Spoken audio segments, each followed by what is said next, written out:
নমস্কার, আমি Durgapur city centre থেকে অ্যাস্ট্রোলজার চিন্ময় শাস্ত্রী বলছি। আমি আজকে যেটা বলবো সেটা হচ্ছে 15 তারিখ থেকে 15ই মে থেকে 30শে মে পর্যন্ত যে রাশিফল আপনারা কেমন যাবে, আপনাদের রাশিগুলো কেমন যাবে সেই সম্পর্কে বলবো। আপনারা যে রাশির মানুষজন রয়েছেন আপনারা নিজে নিজে একটুখানি মিলিয়ে নিন। প্রথমেই বলবো মেষ রাশির কথা। মেষ রাশির জাতক জাতিকার কিন্তু ভালো যাবে না। মেষ রাশির লোকজনের দাম্পত্য কলহ যাবে, মেষ রাশির লোকজনের অর্থনৈতিকভাবে প্রচুর ধার হয়ে যাবে, মেষ রাশির লোকজন আইন সংক্রান্ত সমস্যায় জড়িয়ে পড়বেন। আপনারা কিন্তু যদি সচেতন না হন তাহলে কিন্তু খুব ভুগতে হবে। মা তারার কৃপায় যদি আপনারা কোনো জ্যোতিষ বন্ধুর পরামর্শ নেন এবং ভাগ্যটাকে বিচার করিয়ে প্রতিকার প্রতিবিধান করেন তবেই কিন্তু ভালো থাকতে পারবেন, না হলে কিন্তু মেষ রাশির লোক কোনো মতেই ভালো থাকতে পারবেন না। এরপরে চলে আসি বৃষ রাশির কথা। বৃষ রাশির লোকজন কম্পারেটিভলি বেটার, একটু ভালো থাকতে পারবেন। অর্থনৈতিকভাবে পরিস্থিতি একটু চাঙ্গা হবে। এই যে এতদিন ধরে স্ট্রাগল যাচ্ছিল সেই স্ট্রাগলটা একটু কমবে, মানসিকভাবে একটু স্থিরতা যাবে। কিন্তু সম্পর্কের ক্ষেত্রে যতক্ষণ আপনি কম্প্রোমাইজ করে থাকছেন ততক্ষণ ওয়েল এন্ড গুড। যে মুহূর্তে আপনি সেলফ আইডেন্টিটি ক্রিয়েট করছেন, নিজের মতামত প্রকাশ করার চেষ্টা করছেন, সেই মুহূর্তে কিন্তু একটা প্রবলেম তৈরি হবে। এরপরে চলে আসি আমরা মিথুন রাশির কথায়। মিথুন রাশির জাতক জাতিকাদের কিন্তু খুব ভালো যাবে না। যারা ছাত্রছাত্রী পড়াশোনা করছেন তাদের পড়াশোনার প্রতি একদম মন থাকবে না, কনসেন্ট্রেশন একদম থাকবে না, ফোকাস ব্রেক করবে। অহেতুকভাবে মনে হবে যে সব কালকে ম্যানেজ করে নেবো, কিন্তু সেই কাল আর আসবে না, সেই কাল কিন্তু কাল হয়ে দাঁড়াবে। যার ফলে পড়াশোনার ক্ষেত্রে কিন্তু বিশেষ অসুবিধা আমি দেখছি। যারা ব্যবসা করছেন তাদের ক্ষেত্রেও কিন্তু প্রচুর ধার দেনা হয়ে যাবে। লোকে টাকা নিয়ে টাকা ফেরত দেবে না, আপনাকে বলবে কাল দিচ্ছি, পরশু দিচ্ছি, 1 বছর পর দিচ্ছে, কিন্তু আলটিমেটলি আপনি সেই টাকা ফেরত পাবেন না। যারা চাকরি বাকরি করছেন সেই তাদের সুপিরিয়রের সাথে, বসের সাথে কিন্তু খুব ভালো সম্পর্ক যাবে না। অহেতুকভাবেই আপনাকে খারাপ নজরে কুদৃষ্টিতে দেখতে থাকবে। অতএব মিথুন রাশির যারা জাতক জাতিকা রয়েছেন তারা যদি সম্ভব হয় একজন ভালো জ্যোতিষ বন্ধুর পরামর্শ নিন। পরামর্শ নিয়ে আপনাদের জন্মছকটাকে বিচার করিয়ে নিয়ে এবং হস্তরেখাটিকে বিচার করিয়ে নিয়ে প্রতিকার প্রতিবিধান করুন। কর্কট রাশির কথা বলবো। কর্কট রাশির জাতক জাতিকাদেরও খুব ভালো যাবে না। কর্কট রাশির লোকজন এই সময়টাতে ভীষণ মানসিক অস্থিরতায় ভুগবেন। 2 নম্বর হচ্ছে আর্থিকভাবে প্রচুর হ্যারাসমেন্ট হবে, যে অহেতুকভাবে টাকা ড্রেনেজ হয়ে যাবে, জলের মতো পয়সা নষ্ট হয়ে যাবে। আর মনটাকে স্থির করুন। কর্কট রাশির জাতক জাতিকাদের মন ভীষণ অস্থির হয়ে গেছে। জাতিকা যারা মহিলা তাদের আর্থারাইটিস রিলেটেড প্রবলেম কিন্তু ভীষণ ইন্ডিকেট করবে। কোমর থেকে পা অবধি নিচের পোরশনটায় এত ব্যথা হবে আপনার একবার বসলে আর উঠতে ইচ্ছা করবে না।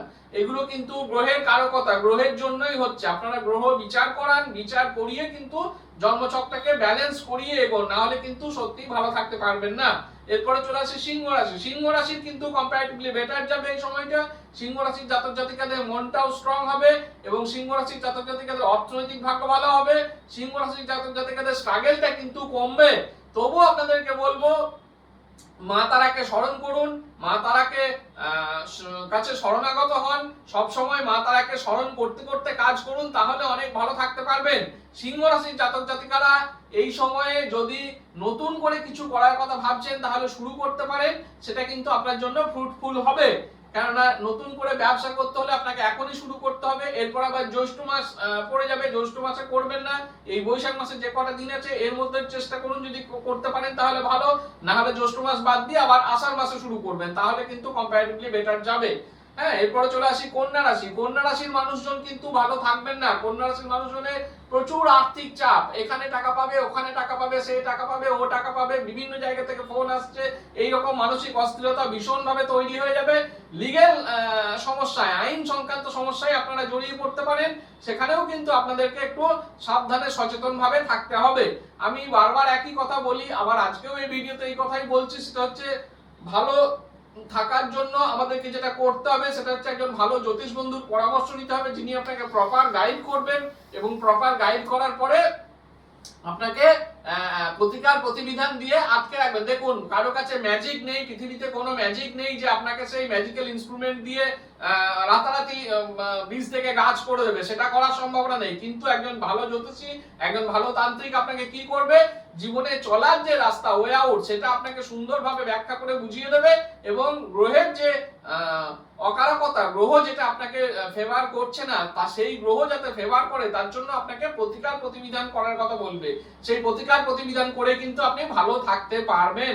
সেটা জেমস থেরাপিও হতে পারে, ভালো রত্ন ধারণ করে হতে পারে, সেটা তন্ত্র থেরাপিও হতে পারে, কবচ ধারণ করে হতে পারে, মন্ত্র জপ করে হতে পারে।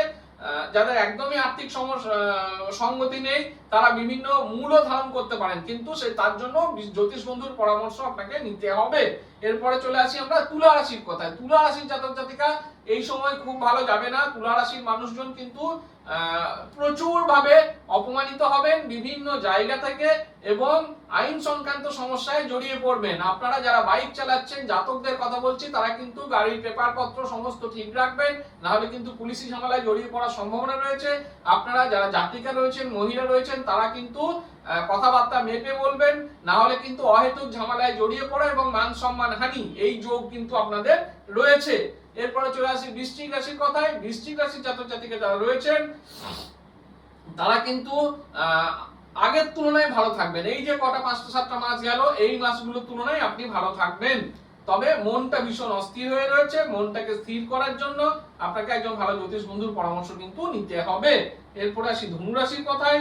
ধনু রাশির জাতক জাতিকা যারা রয়েছেন তারা কিন্তু একটুখানি যদি সম্ভব হয় আপনাদের পক্ষে, তাহলে জ্যোতিষীর পরামর্শ নিন।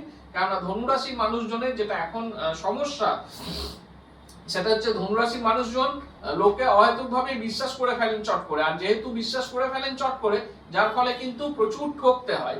আপনি খেয়াল করে দেখুন, আপনার যদি ধনুরাশি হয়, আপনি অহেতুকভাবে মানুষকে বিশ্বাস করেছেন এবং করে ঠকেছেন। লোককে টাকা ধার দিয়েছেন, লোকে আর আপনাকে ফেরত দেয়নি, লোককে বিশ্বাস করে কোনো কথা বলেছেন, সেইটাকে এক্সাজারেট করে রং লাগিয়ে অন্যরকম ভাবে বলেছে।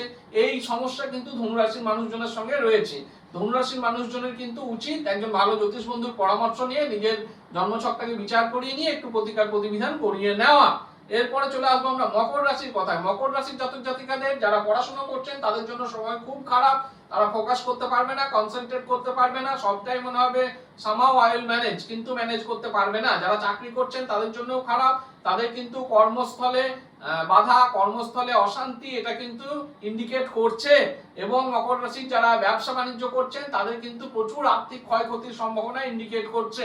এই মুহূর্তে আপনাদের উচিত একজন ভালো জ্যোতিষ বন্ধুর পরামর্শ নিয়ে আপনাদেরকে একটু প্রতিকার প্রতিবিধান করিয়ে নিতে হবে, জন্মছকটাকে একটু ব্যালেন্স করিয়ে নিতে হবে, তবেই কিন্তু আপনি ভালো থাকতে পারবেন। এরপরে চলে আসে আমরা কুম্ভ রাশির কথায়। কুম্ভ রাশির জাতক জাতিকার সময় একটু ভালো যাবে। কুম্ভ রাশির মানুষজন এই সময়টাতে একটু নিজের ভালো দেখতে পারবেন, একটু দেখবেন টাকা পয়সা রোজগারের জায়গা তৈরি হয়েছে, মনটা স্থির হয়েছে। সবচেয়ে বড় কথা, আপনার সম্পর্কগুলো ভালো হয়েছে, মানসিক শান্তি ফিরেছে। সবচেয়ে শেষ রাশি যেটা, সেটা হচ্ছে মীন রাশি। মীন রাশির কথাই বলবো। মীন রাশির মানুষজনের কিন্তু এই সময়টা ভীষণ টানাপোড়েন যাবে। মীন রাশির মানুষজনরা এমনিতেই ভীষণ সরল হন এবং ভীষণ উদার হন, লোকের জন্য করার মানসিকতা সাংঘাতিক থাকে। কিন্তু মীন রাশির মানুষজনদের যেটা হয় না, কোনোটাই ছোট করে কিছু করতে পারে না, যাই করতে যায় সবটাই বড় করে করতে যায়। এখন বড় করে করতে গিয়ে, বড় করে করতে যাওয়া মানে তো আর্থিকভাবে একটা বিরাট চাপ, যার ফলে একটা ভীষণ প্রেসার কিন্তু হয়ে যায়। মীন রাশির জাতক জাতিকারা যেটা করবেন সেটা হচ্ছে আপনাদের কাজকে ছোট করে আনুন, কম করে আনুন, কম খরচটাকে কম করার চেষ্টা করুন, কারণ অর্থ অহেতুকভাবে নষ্ট হয়ে যাবে, মানসিক শান্তিটাও কিন্তু তার ফলে নষ্ট হয়ে যাবে। এবং সম্পর্কের জায়গাগুলো আপনি খেয়াল করে দেখুন, যারা মীন রাশির জাতক জাতিকা রয়েছেন, আপনারা যতক্ষণ নিজেরা কম্প্রোমাইজ করছেন, সবার হ্যাঁতে হ্যাঁ মেলাচ্ছেন, ততক্ষণ আপনি সবার কাছে প্রিয়, সবার কাছে ভালো।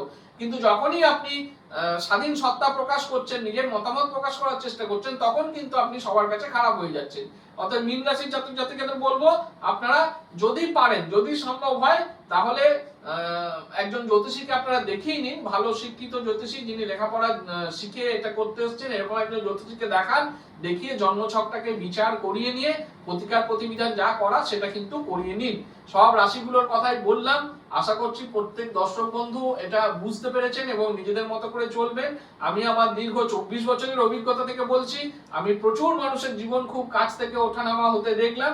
তাই জ্যোতিষ এমন একটা সাবজেক্ট, এমন একটা শাস্ত্র, যে শাস্ত্রের মাধ্যমে আমরা আমাদের ভবিষ্যৎকে কিন্তু কিছুটা হলেও নির্ধারণ করতে পারি, ভবিষ্যৎকে কিছুটা হলেও কিন্তু আমরা ট্র্যাক করতে পারি। এর জন্য কি দরকার আমাদেরকে? এর জন্য মা তারার স্মরণ দরকার। সবাই মা তারাকে স্মরণ করুন, মা তারা শরণাগত হলে কিন্তু আমরা প্রচুর উপকার পাবো। এবং তার সঙ্গে সঙ্গে যেটা করতে হবে সেটা হচ্ছে জন্ম ছকটাকে বিচার করিয়ে নিয়ে যেখানে যেখানে গ্রহগুলো আপনার ড্যামেজ আছে সেগুলোকে আপনাকে রিপেয়ার করে নিতে হবে। এই রিপেয়ার কিভাবে করা হয়? প্রতিকার প্রতিবিধান করে করা হয়। প্রতিকার প্রতিবিধান বলতে আমরা রত্ন পড়ার কথা বলি, রত্ন ধারণ করতে পারেন, কবচ ধারণ করতে পারেন, মূল ধারণ করতে পারেন, মন্ত্র জপ করতে পারেন। সেটা একজন ভালো অভিজ্ঞ অ্যাস্ট্রোলজার, অভিজ্ঞ জ্যোতিষী আপনাকে কিন্তু এটা বলতে পারবে কি করা উচিত।